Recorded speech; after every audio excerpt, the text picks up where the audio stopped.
Call record সহ রাজু এরকম call record আমার কাছে আছে যে এইখানে বালু আমরা ব্যবহার নিব, যারা এটাতে বাধা দিতে আসবে তাদেরকে গুম করে 2-3 দিন রিমান্ড দেওয়ার পরে সকলে আবার সোজা পথে চলে আসবে। তার আরেক সহযোগী খন্দকার বর্তমান কৃষক দলের উপজেলা কৃষক দলের যুগ্ম আহ্বায়ক। আমি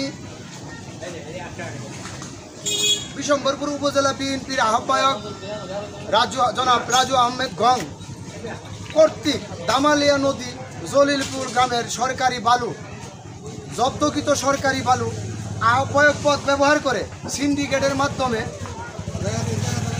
প্রচুর অর্থের বিনিময়ে তার রাতের আধারে বলগেট ভর্তি করে তার বাহিনী দ্বারা বিক্রি করার সুযোগ করে দেয়। ওই অবৈধ কাজের প্রতিবাদ করায়, আমি সেই অবৈধ কাজের প্রতিবাদ করাই সে আমাকে চাঁদাবাজ আখ্যা দিয়ে মানববন্ধন করে। আমি বিগত 16 বছর বিএনপির রাজনীতির সাথে সক্রিয়ভাবে জড়িত। আমি 2 বার জেল কাটছি, 3টা মামলা 5 তারিখের পরে আমার মামলা শেষ হয়েছে।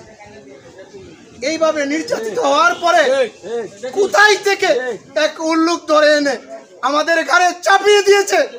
সে এমন কোনো অবৈধ কাজ নেই যে তার দ্বারা সংগঠিত হয়নি। এই বিগত দিনের বিএনপির সাথে এই বিএনপির কোনো মিল আমরা দেখতে পাই না। সে চাঁদাবাজ, এমন কোনো চাঁদাবাজি নাই। যে কোনো খাত, বালু, পাথর, কালোবাজারি সহ মানব পাচার থেকে শুরু করে প্রত্যেকটা কাজের সাথে সে জড়িত। আমরা তার প্রতিবাদ করলে আমাদের কিছু নিরীহ মানুষকে মামলা হামলার ভয় দেখিয়ে তাদেরকে স্তব্ধ করে দেয়।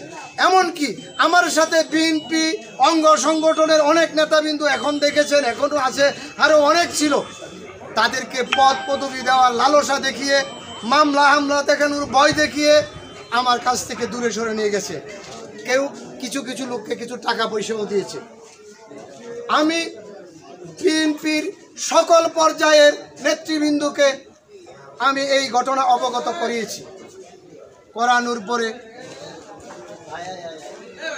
সে একটা সংবাদ সম্মেলন কিছু হওয়ার পরে গতকাল সে একটা কনফারেন্স করেছে। আমি তাদের কাছে টাকা চেয়েছি। এইখানে যে গ্রামবাসী আছে সকলেই জানে আমি কেমন ছেলে। আর আমি আদৌ তো চাঁদা চাইনি, বরং সে চাঁদাবাজি করছে। এইটার প্রতিবাদ করাই সে আমাকে চাঁদাবাজ বানানোর পায়তারা করছে। সম্মানিত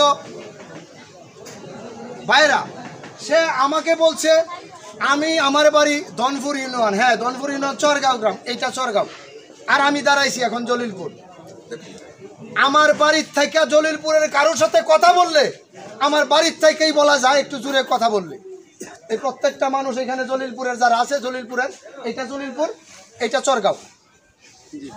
জলিলপুর গ্রামে আমার জন্ম, আমার বাড়ি আগে এখানে আছে, এটা আমার জন্মস্থান। এখানে আমার আত্মীয় স্বজন অনেক আছে।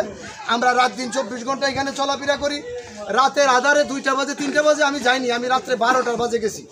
আমাদের ওসি সাহেবের রিকোয়েস্টে পুলিশের সাথে নিয়ে, ওসি আমাকে রিকোয়েস্ট করার পরে পুলিশ সাথে নিয়ে আমি গন্ডামারা গেছি। এই সরকারি জব্দকৃত বালু তারা রাতের আধারে চুরি করে বলগেট বুঝাই করে নিয়ে যাচ্ছে। আমি প্রশাসন সাথে নিয়ে তাদেরকে সহযোগিতা করতে আমাদের ছেলেপেলে নিয়ে এইগুলো আমরা আটকাইছি। আটকানির পরে বকুল নামে আরেকটি ছেলের কাছে আমরা পুলিশ সহ এলাকাবাসী সহ এটা জিম্মা দেওয়া হয়েছে। পরবর্তীতে বকুলে একটা তালবাহানা শুরু করেছে এবং পরের দিন আরেকটা বলগেট প্রশাসন আটকায় থানায় নিছে। আমরা আজকে মানববন্ধন করার অর্থ হইল যে এই যে বলগেটগুলো ধরা হইল, এই বলগেটগুলো কোথায়, কি অবস্থায় আছে, আজও আমরা এটার কোনো খবর পাইতেছি না। আর এখানে আরেকটা কথা হচ্ছে, এই বলগেটের বালু বালিকা উচ্চ বিদ্যালয়ের রাস্তার নাম করে যেই তুকমা তারা দিচ্ছে, আদৌ এটা সত্য নয়।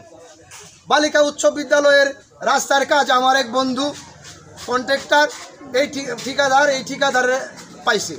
উনি বিভিন্ন ঝামেলার কারণে, ওনার পারিবারিক ঝামেলার কারণে ওনার এই কাজটা আমার মাধ্যমে সম্পন্ন হয়। এত গন্ডামারা নদীর বালু এখানে আমরা ব্যবহার করি নাই। রাজু সহ রাজুর সাথে যেই সঙ্গপাঙ্গ আছে, রাজুকে মদত দেওয়ার জন্য আরও কিছু এলাকায় আহ্বায়ক কমিটির সদস্য এবং এই রাজু বহিষ্কৃত কিছু নেতা এবং আওয়ামী লীগ জাতীয় পার্টির কিছু নেতাকর্মী নিয়ে এই চক্র সে পরিচালনা করছে।